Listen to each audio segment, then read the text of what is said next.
Welcome, everybody. We got a special episode of Max Drive tonight. Tonight, we have Rafael Struve on the show, host of the State of Venezuela podcast. Find it on Spotify, Apple Music, everywhere where you find podcasts. Welcome to the show, Rafael.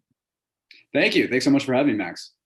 My pleasure. Thanks for coming on. And I definitely want to get into the history of Venezuela, but what's the latest? Because the last thing I read about the current state is that Colombian Marxists had half the territory, or what's going on? What's the latest in Venezuela? All right. Oh man. How do I put this? All right. So for your viewers, let me do a shameless plug and a bit of self promo.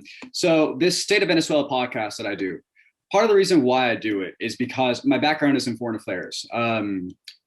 I got my foreign affairs degree, or global affairs, I should say, from Rice University. I'm based out here out of Houston, Texas. We have the second largest Venezuelan community in the country after Miami. I'll explain how that ended up being so in a little bit. But back to your question. Part of the reason why I do the podcast is because a lot of these events, you're absolutely right, and I'm impressed you know that, is because they go criminally underreported. And it comes at the expense of a lot of these sort of leftist statist groups that thrive off of the lack of information in English and therefore can supplant it with disinformation. So back to your question. For the past, I want to say 20 is too far. At least 10 years, just to give you some pretext of how this ended up being the case, right? This idea, or this presence of rebels, of dissidents, of Marxists in our territory is nothing new. In fact, it was Hugo Chavez, Maduro's predecessor, who actually gave safe haven to the FARC. The FARC is, or I just said FARC. The FARC. FARC, right? Your FARC, right? Yeah. The Revolutionary Armed Forces of Colombia. Which a lot of our senators supported, by the way. Hate to interrupt, but no, I'm aware. Yeah. They so as you know, they controlled a lot of Colombia's territory for well over 50 years.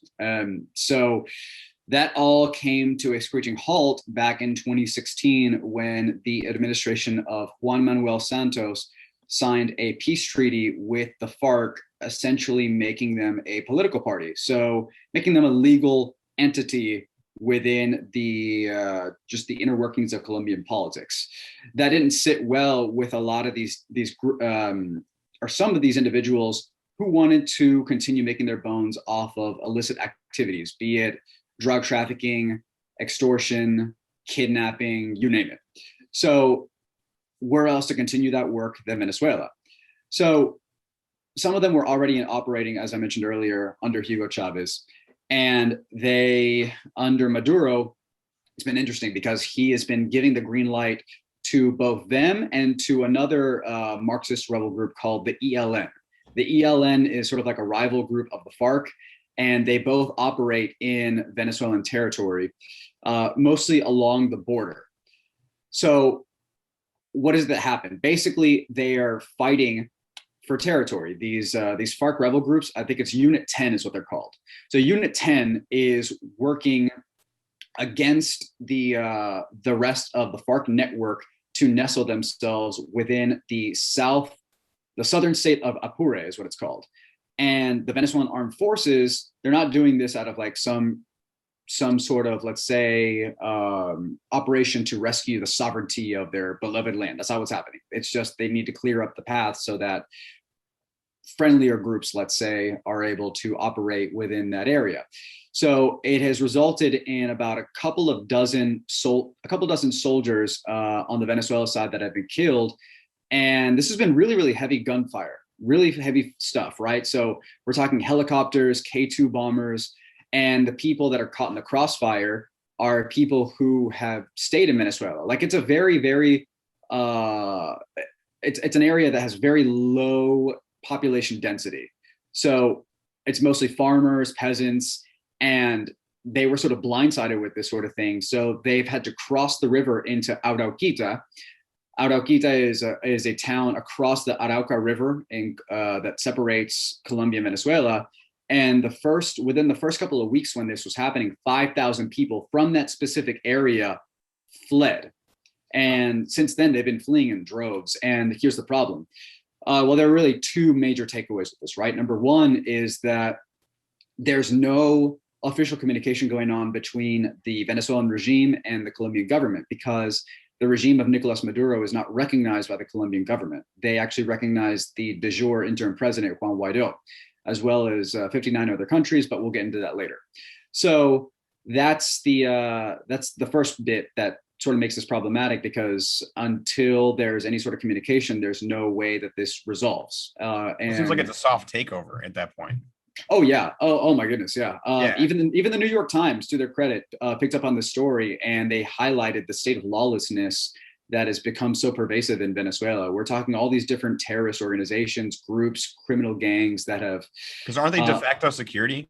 Because it's not like Yeah. Venezuela has control of those territories and has. Yeah. So even for like regular things like theft and.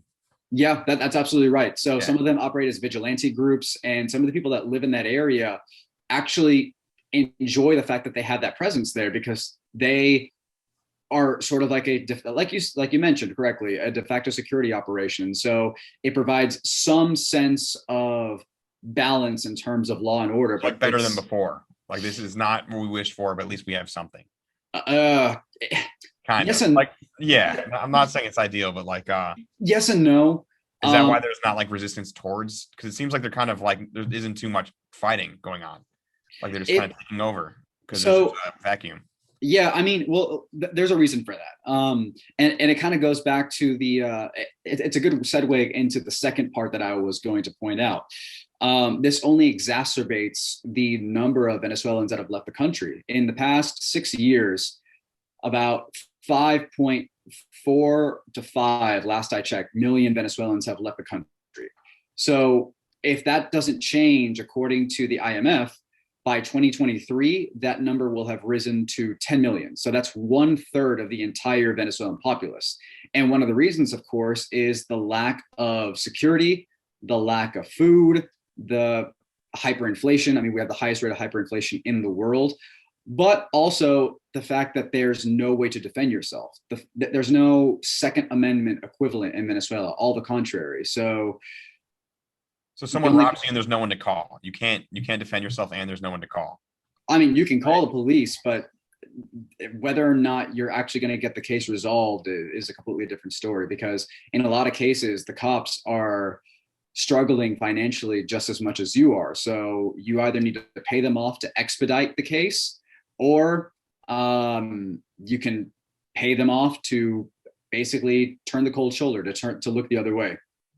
And is that new? The taking of like the right to defend yourself? Like, is that something that's been in Venezuela for a while, or is that new to Chavez, or when did that happen? The taking away the guns? It's been around for a while. So I'm going to do a plug for my friend Jose Nino. Jose Nino is he was a lobbyist. He's a huge proponent, huge advocate of the Second Amendment here in the United States, and he, like myself, is Venezuelan.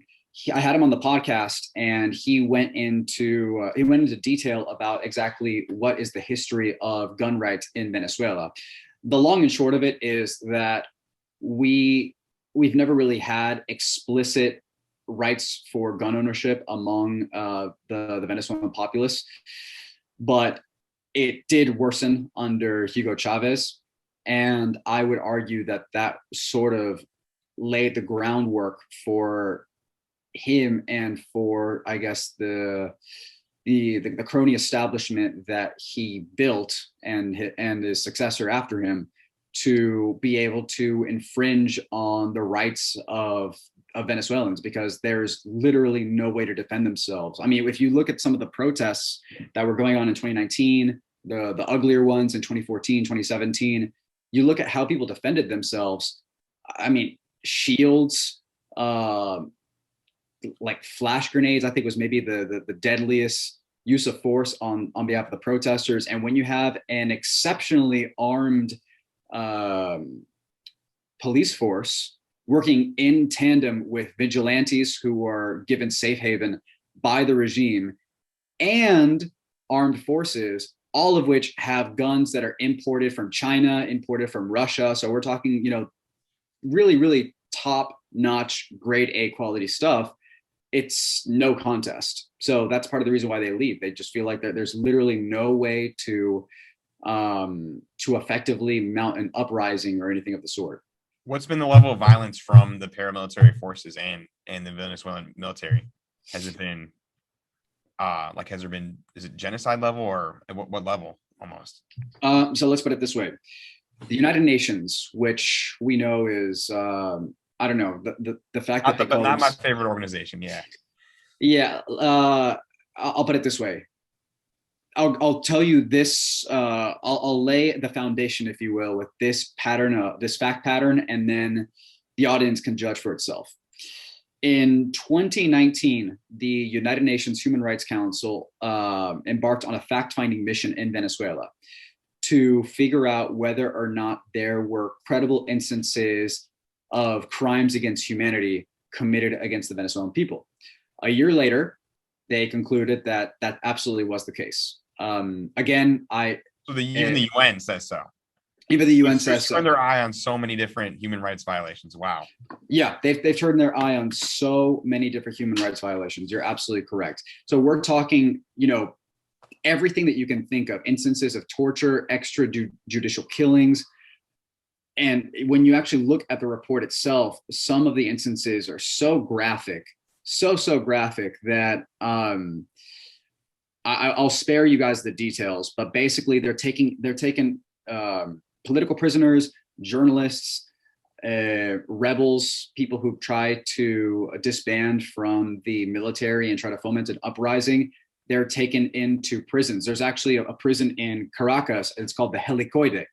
The BBC did a really good documentary on the Helicoide. It's like this really terrifying structure that was supposed to be a mall, but it's like this circular dome that is at the heart of the city, like dead in the center. And it's where all political prisoners, all prisoners that have some sort of name behind them are kept. And they're kept in horrifying conditions. They go through like sort of like electric shock therapy, they call it, where they basically like they strap you in a chair, waterboarding. They'll use pliers to take off to take off your nails. Really disgusting stuff. So why do I point that out? I point that out because the same year that report came out, a 173 nation vote resulted in Venezuela, the actual abuser of human rights, being elected to that same Human Rights Council that sent the fact-finding mission to write the report. So right now, Venezuela sits alongside Russia and China on the UN Human Rights Council. As I said, I'm not the biggest fan of the UN. What do you have to say? There's a bunch of reporters that I'm not even getting too into politics, but like Max Blumenthal's an example of American reporters that say this is all like Western propaganda, and then Venezuela's fine, and they'll go to a grocery store and they say we have plenty of meat and food. What do you have to say to that? Is that? Oh, I'm very, very aware of Max Blumenthal, Gray Zone, that entire those folks. They are that's the, what I call them, the hands-off Venezuela crowd. Yeah. So that crowd, you have to wonder what exactly motivates someone to be so adamantly supportive of a regime like this, because it's not just them. They also try and sound off against anybody who tries to report the human rights abuses in the Xinjiang province of China. Yeah, like what? North Korea too. Yeah, and North Korea. So it's Western propaganda. Exactly. It's actually utopia. Yeah. So and they're doing it from here. And typically, I'll always hear Venezuelans say, "Well, you really can't speak about what's going on in Venezuela because you've never been. You don't know. You can't name me more than one state in Venezuela. Blah blah blah." And those would be those would be fair responses or criticisms. But here's the thing: you're right. Max Blumenthal has been in Venezuela and he has recorded his time in Venezuela. Here's what he's not going to tell you. What he's not going to tell you is that he's invited to the regime. He stays with members of that regime, and it's not just him. Anya Pomperil, Ben Norton, that entire group of people. I know I'm very, very familiar with them. So every time they go to Venezuela, they're provided safe haven. They stay in the 0.1% of luxury that exists exclusively for people who are deeply connected with So the they're in like the regime. Hunger Games special district. Yeah, In a completely surreal treatment. The exactly. grocery store didn't even look that good that he was in, and I'm like, this is so just like it seemed like the kind of like an advertisement, like just straight Yeah, propaganda. and it's also I think another thing that we need to point out is the fact that Venezuelans don't have purchasing power. Most of what goes into Venezuela is imported because of corrupt subsidy schemes that resulted in us being extremely reliant on exports, to the point where I think at one point we started off at like 70% of all of what was being consumed in the country was exported. I think that number is more now. It has to be, because nothing is domestically produced. I Yeah, mean, that's actually a big issue I want to talk about because sure. my expertise is energy, and I just know how rich Venezuela is on from oil to gold to like rare earth minerals to like just so many different things across the board. We're talking like hundreds of millions, billions of dollars that have just been like found before. Where did that money go? Because like there's cronyism in America, and that's a common complaint is America's cronyism. But like, how did we get to the point? Like, where did that money go? Is it in someone's Yeah, bank or? I take issue with people who try and throw the whataboutism card, saying, "Oh, well, Venezuela, or I know Venezuela's bad, but look at what's going on in America."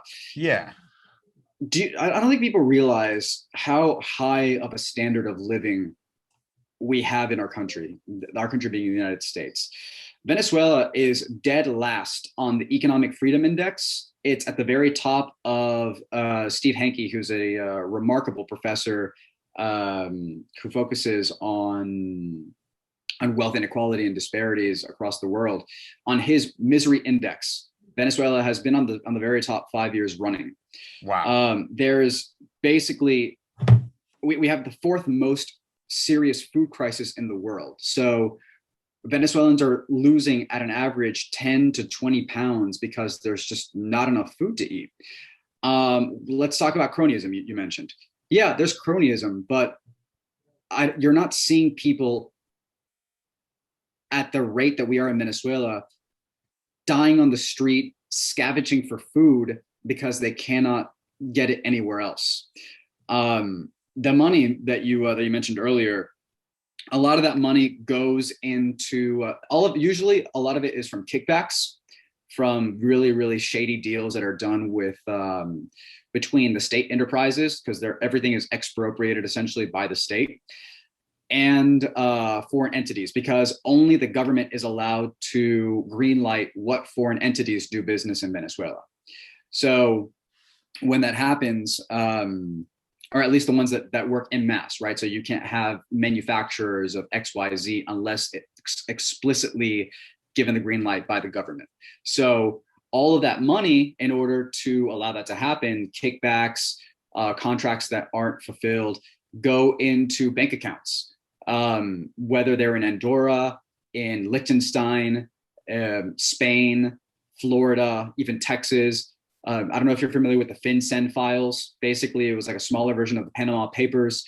JP Morgan Chase, Citibank, those banks were holding billions of dollars from corrupt members of the Maduro regime in Venezuela. So that's your answer. Basically, they've pillaged the coffers of the Venezuelan economy to the tune of hundreds of billions of dollars. And so that's where that money is gone. Yeah, it seems like a death of a thousand middlemen. But like that, the resource, like that's why it's just weird because it's like I think poverty levels, I think over 80% of people in Venezuela living in poverty, right? Or 96% live 96. below the poverty line, and Wow. 80% live in extreme poverty. Wow. And it's Yeah. just the mismatch between that and the natural resources that are still there. And when you talk about the need to import, that just kind of makes my mind boggle. Well, part of the thing is that a lot of it has been, there have just been these really perverse incentives and disinvestment, just a lack of investment, let's say, in Venezuela's oil industry. So refineries, building up and improving the infrastructure for the refineries went completely down the tubes, and instead was redirected to social programs. So I hear a lot of people on the left always talking about how great things were under Chavez and that he had built up a middle class. Yeah, you're absolutely right. He did. But the reason he was able to do it is because the price of oil, as you know, from 2003 to 2012, 13, it didn't triple, it went tenfold. So when you're already a country that's reliant on income from oil exports and your profits increase to the tune of 10 times more, we're talking about trillions that are ranked in, yeah, it seems like that ranked in. It seems like they poured a beer and they just gave the foam away to the people, and they're like, "Yeah, free beer. We gave you free beer," but they kept all the liquid. Yeah, exactly. So they were oil rents, is basically what they were. And in this oil rent model, they were paying to maintain the welfare state and the administrative state. But at the same time, it was also artificially keeping. What am I trying to say? The rate, the currency exchange rate. Yeah. So we had a dual exchange rate for the longest time because there was no free floating currency in Venezuela. In 2003, Chavez created one institution that allowed for the exchange of or the conversion of bolivars into dollars. Here's the thing. He did like a tiered system whereby if you were an importer of food and medicine, which is ironically now what Venezuela is lacking the most, then you would be given a preferential amount of dollars.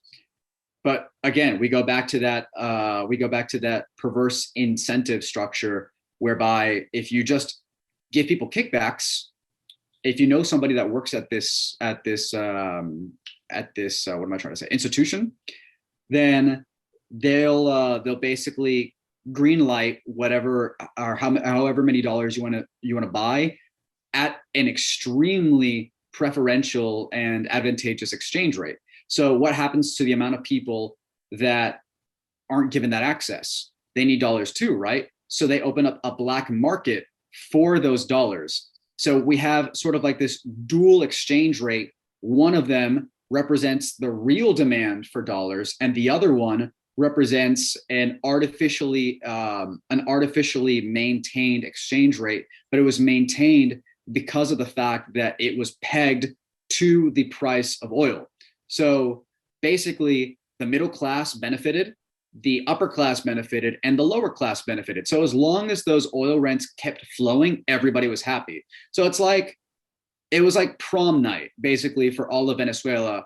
And I'm not gonna say prom night, let's say 21st birthday or engagement party for Venezuela. And nobody was thinking about how are we going to foot the bill for this? It seems like Las Vegas. It seems like you're putting all the money on black and roulette, and it hits, and you're like, yeah, everything's great. And then when it doesn't hit, SOL. Yeah, and then you lose that money. But the thing is, all of that is practically loaned. So then you have all of these debtors and creditors who are asking the people, the regime, I guess in this case, where's my money? China is a great example. I was going to say, are the debtors mostly other countries like China? Yeah, China and Russia. Those are the main two. Yeah. That's part of the reason why China and Russia have been so supportive of this regime and why they've basically stuck to Maduro, despite the fact that they know that basically it's a dead weight, right? I mean, there's nothing left. It's like trying to pick off a dead carcass. So at that level of extreme poverty, you have to think that Maduro's not too popular. He seems like he's kind of in hiding, or what are your thoughts on that? Is it popular, or is it kind of? Oh God, no. He is nowhere near as popular as anybody will lead you to believe. Yeah. No, God, no. And here's the thing: Chavez, to his credit, was charismatic, and he built up a movement. In fact, a lot of we call them Chavistas, supporters of Chavez. These Chavistas, some of them, turned their back on Maduro because they said that he perverted what Chavismo, like this sort of like 21st century socialism, was supposed to be under Chavez, under this Bolivarian revolution. You can sort of liken it to Stalin. A lot of people said that Stalin perverted what was originally the project of the Bolshevik revolution, that was led by Lenin. So in that sense, that there's sort of an overlap, and maybe that'll provide some helpful context as far as their point of view. I think all of it is a disaster, and it's a system that is shown to historically never work to begin with. And it's not the only cause for the downfall of Venezuela and its economy, but it is certainly the leading factor. Socialism in general, right? These state expropriations, price controls, currency controls, and of course the psychological conditioning of the Venezuelan people through just all sorts of indoctrination. So to answer your question, no, he's not popular.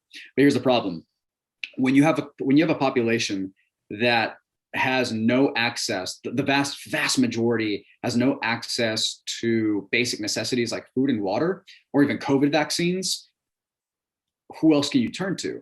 You can only turn to the government, you don't have energy to fight either. So, and you don't have energy to fight either. Exactly. So that's why you're not seeing the sort of protests that we saw back in 2019, because unfortunately, as bad as Maduro is, the opposition hasn't been that great either. The opposition has been incredibly disjointed. I think Juan Guaido, who is... I was gonna say, what are your thoughts on Juan Guaido? Because I don't know what to think. I just see that he's being propped up by us and other countries. But so that's something else that I need to clarify. So this is not some sort of ex machina move where we just sort of plucked him from the ether and said, "Hey, do you want to be the next president of Venezuela?" And the reason he's not is, a Manchurian candidate. He's a home. No, because if he were a Manchurian candidate, he would have gotten the job done. Yeah, and he is not. He has been very ineffective, and that's just part of the reason why I hate to say this, but it's sort of a silver lining. Like, it actually lends credibility to his authenticity. Let me explain a little bit about who Juan Guaido is, so that people can understand why he is the de jure president of Venezuela, and that we did not choose him. All right, this is just how this was the luck of the draw.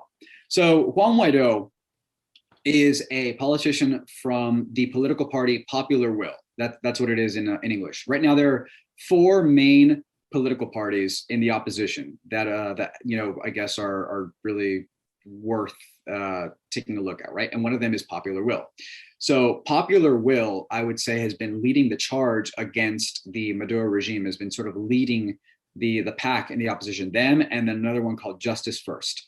So they signed an agreement back in 2015 when they won a majority in the National Assembly back in 2015. They said, "Hey, what we'll do is, in order to have some sort of power sharing agreement, we will elect every year somebody from a different political party to be the head of the National Assembly."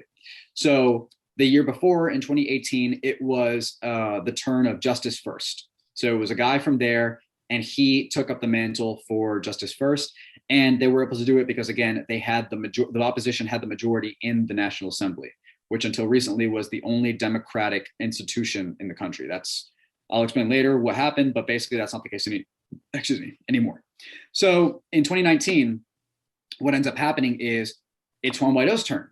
Just out of coincidence, right? It just happens to be the turn of Popular Will, and when Popular Will is in charge, Juan Guaido is in charge. So luck of the draw. I knew who he was before. I mean, people knew who he was, but he wasn't some sort of rising star or anything like that. He was just a decent politician. I had heard him speak out against the government, against certain things like the CLAP program, which is that basically that rationing system where people are given just boxes of food, but the food inside is absolutely disgusting. But the majority of people have to depend on it because, again, the hyperinflation has deprived people of the purchasing power to actually get good and decent nutrition. So he's spoken out against that, and even beforehand, I thought, okay, cool, yeah, Juan Guaido seems like a good politician. But what happened? What is it that happened in 2018? In 2018, we had a fraudulent election. So what do I mean by a fraudulent election? What I mean is that the election was stolen. I mean, we talk about, it's funny because we talk about stolen election here in the United States, right? But that's basically what happened. Basically, what happened is they blocked representatives of the Democratic Unity Roundtable. So that's just basically the opposition coalition. They blocked candidates from that opposition group to be able to run. They changed election dates arbitrarily because the National Electoral Council, that's like our version of the Electoral College, is completely owned and operated by the Socialist Party. They made sure to set a date that coincided with state and municipal elections.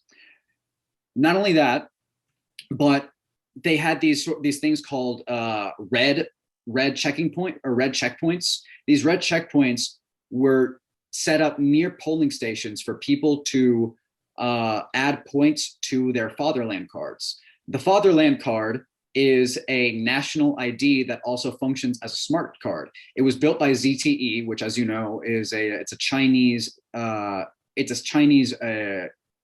technology manufacturer that is very, very close to the CCP. Very, very similar to Huawei, but on a smaller scale. Well, they created the QR codes in these chips for Venezuelans to scan their cards, and these cards are linked to a national database that has your address, your financial history, your medical history, your banking information, your political party affiliation, all this really, really sensitive information that could be leveraged against you. So again, it's that clientelism, this system of patronage, whereby you have to depend on the state, and if not, your benefits are taken away from you. So it's like blackmail, right? It's extortion is what it is. So it seems like there was, even despite the poverty, there's been a lot of recent rush for centralization and like digitizing everything. Yeah, and the filing cards. Yeah, so that really this doubling down on central planning really started under Maduro. The blueprint for it was under Chavez, right? The currency controls, the price controls, state expropriations of thousands upon thousands of businesses in different sectors, ranging from energy to toilet paper, everything, you name it. So why is that important? It's important because it gives people no other alternative. I mean, the opposition was able to boycott the election for sure, but if you're somebody who literally is your top priority is being able to eat 3 meals a day, then you have to recharge that smart card, right? In fact, right now, and I'm not making this up, COVID vaccines are linked to those cards. You have to have that card in order to get your COVID vaccine in Venezuela, which, by the way, are being supplied exclusively by China, not by China, excuse me. China has not lent or not donated or sold a single vaccine to Venezuela. It is Russia and Cuba. So the Sputnik vaccine and then some Cuban variation. I'm not sure what it is. But back to the elections. So by international standards, by standards of actual Venezuelan law, the vote, the 2018 election, was fraudulent. It was illegitimate. The guy should not be in power. Because you have to have bodies that are established, electoral bodies that are independent, and you can't just ban people from opposition groups just because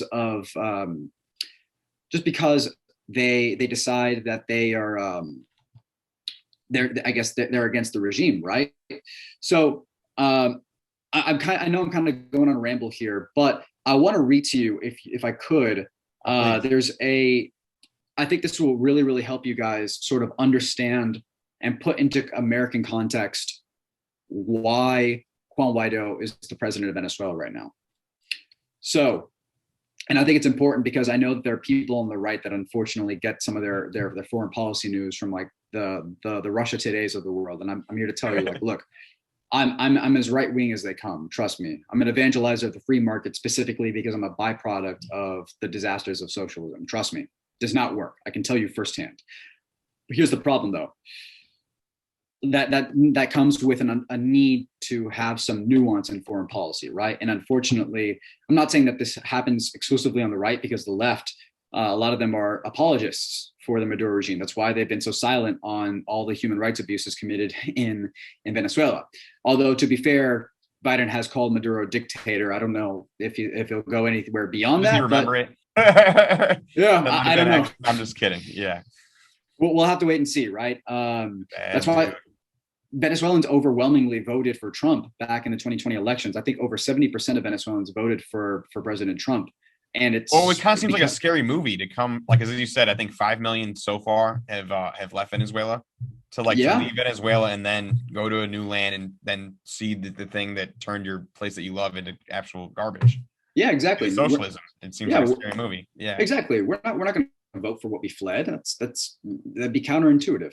yeah, Although I guess there are some that did it, but I mean, I won't question their motives. That's for a different conversation, I suppose. yeah. So that's why a lot of people they try and figure out exactly like what they try to ask whether what's happening in Venezuela is a coup against Nicolas Maduro. So they say basically it's like a CIA coup, an American coup, blah, blah, blah, blah, blah. So imagine this for a second. And I would ask your audience to entertain me for just a second. Imagine a world where basically, let's use Biden for an example. Let's imagine a world where Biden stacks the Supreme Court and other institutions with people in the Democratic Party, Don't need to right? imagine. Isn't that the plan? And But I'm and that sorry, I and it's digress. But all I'm at and it's yeah. all and it's all Biden loyalists, right? Let's suppose that happens. Let's suppose that in 2022 the midterms come and the Republicans win a 2/3 majority in Congress. Let's imagine that in response, Biden is shocked, so he gets the courts to declare Congress null and void and to ignore its decisions. Then let's imagine that Biden creates another Congress with his own supporters, so all pro Biden people, to pass legislation. And then when there's protests against this, he sends out the National Guard to crack down on protesters and kill hundreds using security forces and thousands more that are arbitrarily arrested. Then you have Republican leaders that are arrested and forced into exile, and some are tortured. And then let's assume that in 2024, Biden heads for reelection, but his administration bars any top Republican from running. So the Republicans boycott the election, Biden holds it anyway, and he wins. There are no credible observers internationally that are allowed. And even the guy who sets up the electronic voting system says that there's fraud. So imagine all of this, right? Let's keep with this sort of like imaginative narrative. Let's pretend that this all happens, that Biden is sworn in by that fake Congress that he created. And meanwhile, the real Congress, the one that's a Republican majority, says that he's an illegitimate president because of everything that he did. And according to law, Venezuelan law, they swear in the head of Congress as the legitimate president until new elections can be held. And that interim president is recognized by over 60 nations around the world. So is that a coup by the real Congress, or has the coup already been taken place by the president? And that, in a nutshell, is what happened in Venezuela. So who do people kind of in Venezuela recognize as president? Because it seems like they both are wearing So a here, king. Yeah. yeah. So here's the thing: they recognize Guaido, but the problem is he has no control over any of the institutions. So, despite his best efforts, and I know enough people in his circle to know that he really is trying his best, but he wasn't prepared for it. That's just what it is, right? Like, I commend him for having seized on that opportunity and said, look, by order of succession, the Venezuelan constitution states that I'm next in line. Problem is, the armed forces, which have been brainwashed, psychologically conditioned to support the regime, and that's because of Cuba, by the way. There are over 20 to 40,000 last I checked, soldiers and units of counterintelligence that are embedded in Venezuela. And they do a remarkable job of sowing disinformation, tapping phone calls of soldiers, doing, of course, conducting, your usual joint exercises. But these generals, they answer to Cuba.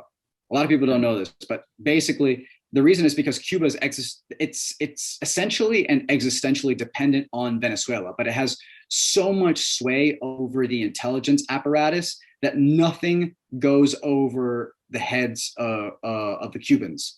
So while they do recognize Guaido, they also recognize that Guaido has no legitimate power in Venezuela. Like, the guy has been reduced to an internet president because he can't go to the presidential palace because the presidential palace is occupied right now by Maduro. You asked me earlier if he's in hiding. He basically is in hiding. He does not leave. He goes there, or he goes to one of his many military bunkers. The most prominent one one of his being compounds.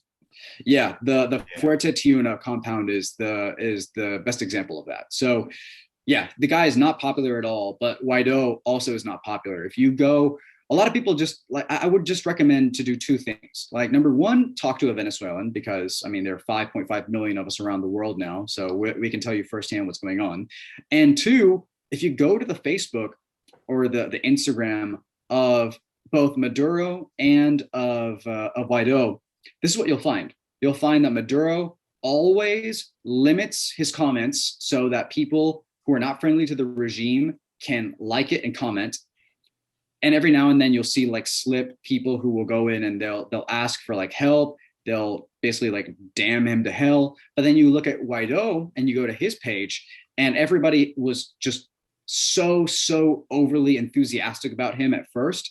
But because, now we're in 2021 and it's taken this long, people have become very cynical toward him. Like, so every time that he comes out and he says, we denounce this going on, we condemn this going on, they just roll their eyes and are like, okay, well, great, but what are you going to do about it? You literally can't do anything. So like, exactly. And we want this guy gone. So it's like, blah, blah, blah, blah, blah, blah. Well, yeah. And some people even think that he's like in bed with the regime. Like, they have accused him of basically maintaining the status quo. So kind of like working with Willy Wonka, I forgot that guy. But so it seems like even the elite class, opposition and government aren't living in the best conditions themselves. Like they're kind of trapped. And so like how big is that elite level in Venezuela, or is it even an elite? Like, is it hundreds of people, thousands of people? So it depends on what you mean by elite. Like the Maduro, is like kind of like you've seen, like I think Chavez's granddaughter on Instagram, like, because there probably has to be someone has to be taking this money from natural resources, or is it China and Cuba, or? No. It's those elites that you were mentioning earlier. Yeah. So those elites are well, let's actually mention first upper class. Let's say upper class people who are not involved at all with the regime. They're all gone. All of them are gone. Like, how can they live if they can't? It's impossible. So anybody who is legitimately upper class in Venezuela either stays because they are in the good graces of the regime, or they've left. And the vast overwhelming majority have chosen the latter. Now, let's go to the actual elites that you mentioned earlier, who are directly, with the government. You mentioned Chavez's daughter. Chavez's daughter, again, a knock on the UN. I don't understand why she's there. The permanent mission to the UN from Venezuela has as their deputy spokesman, representative, Gabriela something Chavez. She is the richest Venezuelan in the world. She has a net worth of $4 billion, but she cannot be touched because of diplomatic immunity. And she lives in New York.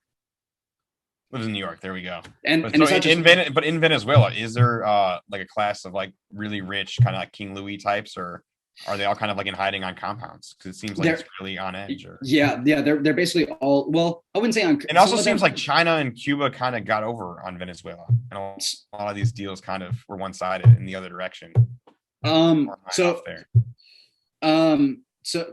let me unpack that a little bit, because there's a lot to unpack from both of those statements. Number one, when we're talking about the elite that's living in Venezuela right now, they live very, very isolated. There's no way to actually enjoy the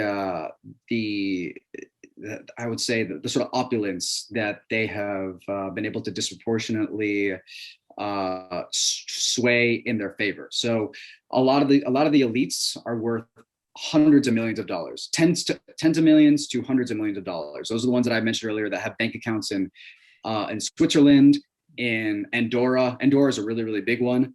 In Spain. These are people who have either left the country or they have their families in the country. So like the defense secretary, for example, of Venezuela, his name is, what's his name? I think it's Vladimir Padrino. That's his name. He has his family in Spain right now because, he wants to make sure that his family can live okay. He can afford it. Yeah, exactly. And he can afford it. And they're all living extremely, extremely well. In fact, if you look at some videos, their children live exceptionally good lives. They're the ones who were able to hold parties. They're the ones who, and Venezuelans are furious about it because some of them have their families like living in Miami, and they act basically like new money, right? Because these are people who grew up without much, maybe middle class, lower middle class, and then because of all of these corruption schemes, subsidy schemes, they were able to rake in all of this stolen money, and they buy horses, they buy houses, they launder their money in like laundry businesses. Not to force the pun, but it's the truth. Like they end up like with Rolex watches, and Cash some of the only is a good kids, way to launder money. Yeah. yeah, and some of the kids who are aware of it, they hide their Instagram, they hide their social media because they know that like they would receive an onslaught of Venezuelans who would say, pardon my French, but like screw you, how could you do this to our people? And they got to live with that burden, but that's why they shamefully hide themselves from the rest of the world. But then you have other ones who are a little bit more flashy about it, depending on how connected they are with the regime. But once they get caught or they get exposed, then they start to silence their stuff too. But yeah, some of their kids, they really do live the, not to force the pun, but the lifestyles of the rich and the famous. So the elite is there. It's small, right? It's very, very, very small. But that's part of the reason why, Chavez and Maduro really played this beautifully, because the generals are the ones that that live, fat and rich, because they're the ones that they have to be, right? How do you keep somebody in line if you can't pay them? That's why if you can pay the generals, they have no problem continuing to psychological condition their respective units, their respective infantry, to keep on spewing the propaganda. I mean, they've had some of their own family members come out and say, like, please stop doing this. Like, exiled in other countries, saying, like, please, like the family of Vladimir Padrino, like his cousins, his own parents were like, look, what you're doing is wrong. How could you sleep with yourself at night? Please do the right thing for your country and stop supporting Maduro. But I mean, the money is good. The money is so good that they keep on doing that. But also, they want to avoid a scenario where it's sort of like the Nuremberg trials, right? Where they know where they'll end up if there is a democratic transition in Venezuela. So they meant default, they'll die. And then on the part two, were these one, because it seems like Venezuela is so rich that like a lot of these generals should be worth hundreds of billions of dollars or something like that. Yeah, and some of these deals, did China kind of get over on Venezuela? Like yeah, so short-term benefit but long-term bad for Venezuela deals, or yeah, so I recommend you guys check out the episode that I'm putting out either today or tomorrow with he's an expert that actually focuses specifically on China Latin America relations and the history of China and Venezuela. So Venezuela holds the record for the largest recipient of loans by any country from China. The problem is that there has been effectively zero returns for the CCP. There have been a lot of infrastructure projects that have been undone or that have been left incomplete, and it's because, again, a lot of that money was stolen. Because remember, it's like you're giving these people who have never really had this access to this much money before, and you're asking them with this sort of perverse nature of corruption to faithfully use that money and not keep it for themselves. I mean, that has not happened in Venezuela. It's kind of like take one candy on like a Halloween bowl. Exactly. It's like, it's not, no, I'm gonna take the bowl. They didn't just take the bowl. They took the whole bag. They took the factory. They took everything. Took the house. So yeah, and so that's why Venezuela, I would argue, has not received any vaccines from China, because China, this is I guess this is a completely different subject altogether, but China has been implementing in our hemisphere this sort of like vaccine diplomacy, whereby most countries in the region are receiving vaccines from China. The only countries that haven't are Venezuela and Paraguay. Paraguay hasn't received any vaccines because they are one of 15 countries in the world that still recognize Taiwan, or Taipei, I should say, not Beijing, as the original or the real people's or the Republic of China. So it's sort of like retribution in not sending them any sort of help. But back to the Venezuela thing, because of the fact that they see how bad of an investment it was to pour themselves into Venezuela, they have not invested anything in Venezuela. Like, a lot of people confuse loans and investments in what's going on in China. China invests in a lot of infrastructure projects, but they also are predatory lenders. So we see this vaccine diplomacy, and we see this debt book diplomacy, where they entrap tons of countries in the global south with basically providing or giving them the rights to their natural resources. China has access to some of those resources that we talked about earlier, this like cobalt, bauxite, gold, Oh wait, all diamonds, your that sort of renewable that. energy per people. Cobalt is one of the biggest materials in a battery. Yeah. And so is what was this? Lithium. Coltan, I think is what it's A called. coltan, And yeah, and they kind of turn that into something else, right? yeah, Yeah. those are actually used for Blue gold, right? microchips. Yeah. Blue gold, that's right. Yeah. Yes, they use it Uh, in cell phones. Yeah. I think mhm. I think in 2007, they discovered like $100 billion worth in Venezuela. Yeah. So And that's why I keep there's a going back good. to like, where did this? I guess China did a good job being a loan shark and Mhm. just By the leaking way, bucket of corruption. yeah, for the audience, if you guys are using iPhones, there's a good chance that your iPhone has parts of coltan that were illegally extracted from the mines in the mining arc of the state of Orinoco. That area, by the way, is over 110 kilometers long or wide. So that's larger than both the states of Tennessee and Ohio. And it's basically an El Dorado of all these natural resources that we've And been Apple's talking in about. ongoing lawsuits over this, by the way, class action lawsuits, Mm-hmm. because they're supporting child slavery, human rights abuses. But I Yeah. digress. Is there any hope? Any hope? Because I think we're almost wrapping this up. But Yes. anything like positive or I think, like uh, night is always darkest for the dawn? yeah, I don't know, man. It's tough. The thing is, Max, part of the reason why I do this podcast is because there's just not a whole lot of information on it. I mean, we're talking about one of the, this is the greatest humanitarian catastrophe in our hemisphere's modern history. I mean, we are in a worse state of condition than both Cuba and Haiti.